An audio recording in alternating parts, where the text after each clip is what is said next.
What's going on, y'all? This is your boy Kev coming to you with another video. It's 12:19 a.m. Central Time here in Kansas City, Missouri. I should be asleep because I gotta get up at 6 in the morning to go to work.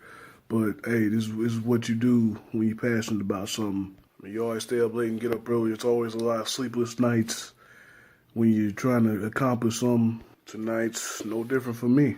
But saying that, to say this, we're gonna go through both Game 4s of the Eastern Conference semifinals tonight. Both series were 3-0.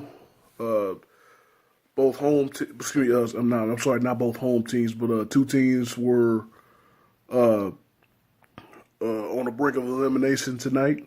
Best way to put it, one team stayed alive and one team quit. The team that stayed alive were the Philadelphia 76ers. They had got a 103-92 victory at home against the Boston Celtics. They extended the series to a Game 5 on, I believe, Wednesday night, back in Boston, by the way. This was a pretty even game throughout, but a couple things that kind of hurt the Celtics. One of the things that hurt them was offensive rebounds. Philadelphia had a 16-6 advantage on the offensive glass. Another thing that really hurt them was turnovers. Boston committed 15 turnovers in the game. Philly only committed 8. Another huge thing that Brett Brown and Philadelphia did was they took Robert Covington out of the starting lineup. He's been struggling minorly in this series. He had another bad game tonight, but they inserted T.J. McConnell into the starting lineup. Yeah, they basically started both of their point guards, McConnell and Simmons. It's crazy how that works, but McConnell brought energy off the bench. McConnell was a huge spark for the 76ers in this game. And with the way McConnell played tonight, you definitely see why he's getting that time over Markelle Fultz. I mean, I still don't know Fultz's status, or is he re-injured, or does Coach Brett Brown just not believe in him? He's ready for this moment, for this playoff moment. I don't know, but hey, McConnell's he's made a believer out of that Philly coaching staff, and he definitely made believers out of whoever watched this game tonight, because this dude was awesome. Let's go over Philly's stats real quick. I was telling you about McConnell. McConnell scored a career high 19 points, had 7 rebounds, and 5 assists. There was also another surprise for the Sixers in this game. The man who led them in scoring. It wasn't Embiid. It wasn't Simmons. It was Dario Saric. Saric scoring 25 points on 9 of 17 shooting. He added 8 rebounds with that. Huge game from him. Of course, they always talk about how the role players play better at home. McConnell and Saric, they could have asked for a better time to have a big game. Meanwhile, for the two superstars of the Sixers, Ben Simmons, again, he bounced back again from that 1-point game in Game 2.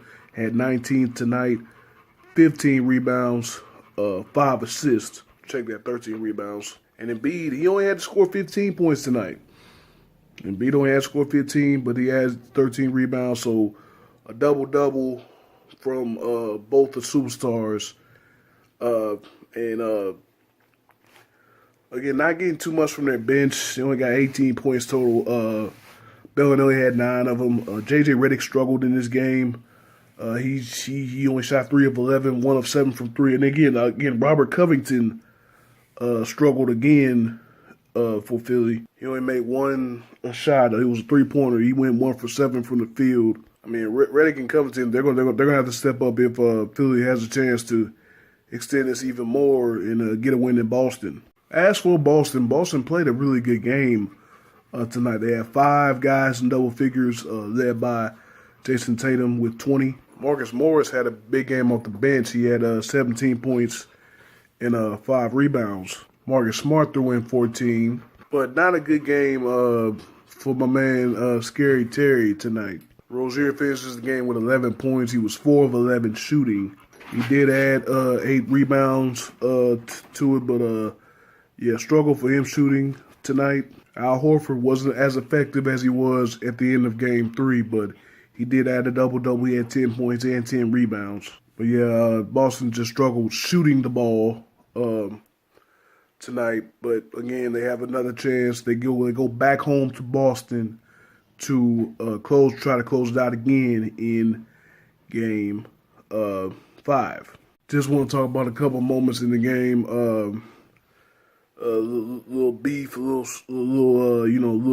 playoff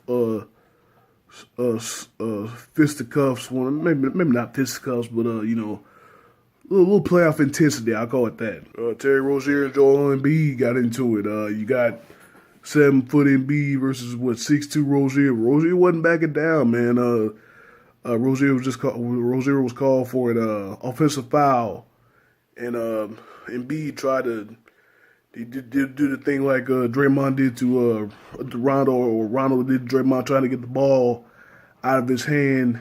But Rozier wasn't getting the ball up, and Rozier actually gave a shove to Embiid. And then the referees and the other teammates had to step in. But of course, nothing really went down. And then Embiid had another moment with Marcus Morris. He was talking trash to him, but Marcus Morris had a great response. I mean, the game was still going on, the game was still in the balance, but Marcus Morris responded not with words, but with hand signals. He was, the 3-0. I mean, he constantly put that in the face of Embiid when he was talking stuff. I mean, that's a hell of a clapback. But anyway, Game 5 again, Wednesday night in Boston. Boston will try to close it out there. They're up 3-1 in the series now. Now on to the disappointing nightcap of the night. I mean, if you want to call a game that started at 7:30, a nightcap. Game 4, Eastern Conference semifinals between the Toronto Raptors and the Cleveland Cavaliers. Cleveland was up 3-0 going into this game over Toronto. Toronto was the 1 seed. Cleveland was the 4 seed. I mean, of course, I said all that. You probably would have thought Cleveland was the 1 seed being up 3-0, but Cleveland was not.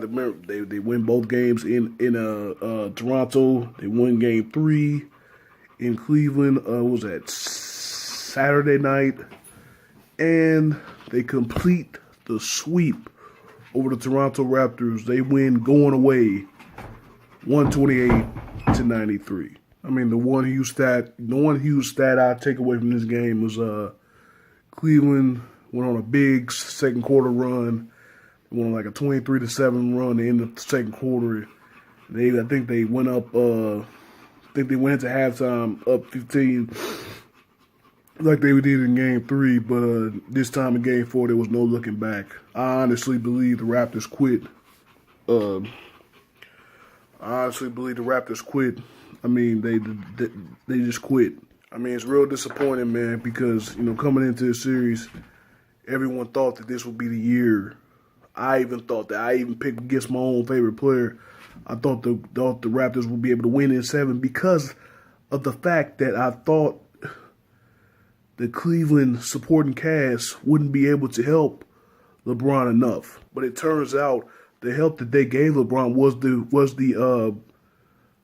the story of this series. Kevin Love got it going.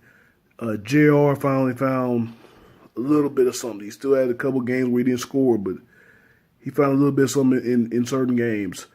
Kyle Korver, he was really basically the only help that LeBron had in the Indiana series. He got it back going. George Hill was huge in this series at running the point. Jeff Green and Jordan Clarkson started hitting the shots. I mean the supporting cast. I don't know where they was the first round against Indiana. I mean, that's why I tweeted out. I was like, where in the world was this team against Indiana? I mean, Love and the other guys struggled mightily in that series against Indiana, but big ups to them in this Toronto series. They came alive, and they're big reason why the Cavs are moving on to the Eastern Conference Finals. But I mean, of course, we got to start with the when we talk about the Cavs, we got to start with the best player in the world first, and that's LeBron James. Putting in another big game, 29 points, 8 rebounds, 11 assists. Shot 12 of 19 from the field. Really efficient. I mean, only having scored 29 points where he had to put like 40-some point games where the Cavs barely squeaked by like 3 to 5 points in the Indiana series. I mean, that's huge, man. It's and he only played 38 minutes in the game. Usually he's over 40, but obviously the game was in hand in the fourth quarter, so LeBron can take that extra rest. And then they'll have over a week to rest before the Eastern Conference Finals to when they'll know who they're playing between Boston or Philly. But again, man, the supporting cast was stellar in this one. Starting off with Kevin Love, 23 points, 6 rebounds. I mean, he had a 31-point game in this series. This guy shot 32%. That was my dog. This guy 32% in the first round against Indiana. I mean, it's like Shaq said. I was watching the halftime show during the Cavs Raptors game. Shaquille O'Neal pointed it out during the TNT telecast. I mean, Kevin Love. It seems like he's going back. He's going back to Minnesota. He's actually posting up. He's doing more than just being a 3-point spotting up at threes. He's getting in the post. He's attacking the basket, and that's the Kevin Love that the Cavs are going to need the rest of the playoffs. I mean, maybe he's got his mojo back, not knowing that he's now the second option, because of course when they all came together in the beginning, LeBron, Kyrie, and Kevin Love's game suffered the most because he really didn't know he really didn't know his exact role, but now he knows his role as being the second option. So hopefully he can get it going. And hopefully he won't disappear like he's done in past playoffs and finals. Kyle Korver had 16 tonight. He was 4 or 5 from 3-point range. J.R. Smith, huge first half. He did all his scoring in the first half. He was scored 15 points, 6 of 6 from the field. Didn't even miss a shot. I mean, that's huge because he went a couple games in this series where he didn't even hit a shot. He put a goose eggs on the board in this game, the decisive game, the elimination game. He didn't miss a shot. It was huge, just huge. And of course, George Hill had a couple of ankle-breaking crossovers, and he had another nice move he did. But he had 12 points, 5 assists. Like I said, he stepped up playing the point, just big time, man. I mean, with the blowout, the Cavs played more of their bench. We seen Shetty Osman for the first time. I felt that he should have got more play in the Indiana series, but we finally got to see him. Of course, Tristan Thompson, he'll give you what he gives you, the energy, on the boards, getting bigs in foul trouble. Very nasty. He didn't play much, but in garbage time, he got 8 points. I mean, this Cavs team, I mean, they've done a complete 360 from a week ago. I mean, it's crazy to see, man. I mean, they say it play what am I trying to say? In the playoffs, is all about matchups, and I don't know, whatever Toronto sees LeBron James on the other side, they just crumble to pieces. I mean, tonight was Toronto's 10th consecutive loss to Cleveland in the playoffs. I mean, of course, going all the way back to 2016 conference finals, they were tied at 2. Cleveland wins the next 3. The next 2 in that series to advance to the 2016 NBA Finals, where they won the title. Last year they meet in the conference semifinals just like they did this year, and they sweep the Raptors in. And then this year it's a sweep, 10 straight wins. I mean, just something about LeBron. I mean, something about LeBron that Toronto can't get over. I mean, it's just so bad that they call him Toronto LeBronto now. I mean, like, come on, man. I mean, he really does have mind control over the Raptors, basically over the whole Eastern Conference. But yeah, I just don't think Toronto has the answers. I mean, Dwayne Casey, he's done a heck of a job. Like I said, I mean, this was the year. This was the year. I mean, you had a again, that's my dog. You had a struggling Cleveland Cavaliers team where it was basically LeBron and nobody else. You had a much improved Toronto team, of course, led by the Lowry and DeRozan, but you had a great bench coming off. You had a great bench this year, one of the better benches in the NBA, and you get swept. I mean, not only swept, but again after that second quarter run, I mean, it seemed like Toronto just mailed it in the second half. They seemed like they just didn't even try. DeRozan finishes with 13 points, 5 rebounds. I'll get to him later. Lowry, after being the catalyst for the Toronto and almost helping Toronto get a win in Cleveland in Game 3, he basically comes up small. He goes only 2 for 7, and he only scores 5 points. He had 10 assists, but he only scores 5 points in an elimination game where his team is fighting for their playoff lives. That's just not good enough for me. C.J. Miles has 13. Serge Ibaka had 12. Serge Ibaka, in Game 3, he was taken out of the starting lineup. In Game 4, they put him back into the starting lineup, and they take Jonas Valanciunas out of the starting lineup. I just felt that was a mistake by Dwayne Casey. I mean, of course, I think this lineup that he started with was a huge catalyst of their comeback in Game 3, but throughout the whole 48-minute game, I just don't think that was the right decision. Valanciunas came off the bench tonight, and he was the only guy that was really kind of showing fight. He scored 18 points, had 5 rebounds on the night. DeLon Wright had 10 off the bench, but Toronto just seemed like they gave up after that second quarter, after that run that Cleveland went on, and like I said, they just basically mailed it in. I mean, this is just disappointing. I mean, this was their year, and they just came up small. Back to what I was saying about DeRozan. DeRozan was called for a flagrant 2, I guess unnecessary contact to the head and neck area. Jordan Clarkson was on a fast break. He was going up for a layup. DeMar DeRozan went up and he smacked Jordan Clarkson in the head. To me, it looked like he was making a play for the ball.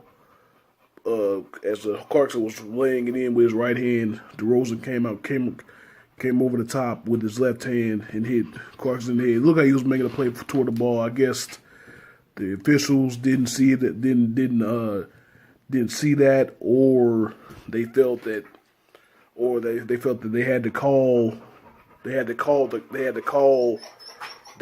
by the letter of the law, by the book. And with the unnecessary contact to the head and neck area, he gets ejected late in the third quarter. But it's a tough situation. But yeah, I mean, hate to see the best. I mean, hate to see him not play the fourth quarter again for the second straight game. I just don't know what Casey was thinking in Game 3. I mean, I know he was struggling, but still, you got to play your best player. I mean, even if he's struggling or not. LeBron James has the most sweeps in playoff history. This win tonight, 35-point win tonight, was the largest a LeBron playoff team has ever had in a clinching victory. Again, they move on to the Eastern Conference Finals. I mean, hey, we all assume it's going to be Boston, but I mean, nothing's set in stone yet, But yeah. Cleveland will be going on the road to start just like they did in this series. Again, they're the 4th seed, and they will be the road team. But, I mean, I don't know. I mean, like I said, a week ago, it didn't look too good. I mean, now it's looking real good. I was gonna get into talking about the potential matchups, but I'll say that for when the series is over. So we just look at that matchup. Yeah, Cleveland Cavaliers going back to the Eastern Conference Finals. But that's going to wrap it up for this very long video. If you got through it, let me know what you think about these two series. Let me know what you think about Cleveland going back to the Eastern Conference Finals. Let me know what you think about the Philly Celtics series. Thank you guys for watching, and I'm going to see you on the next video.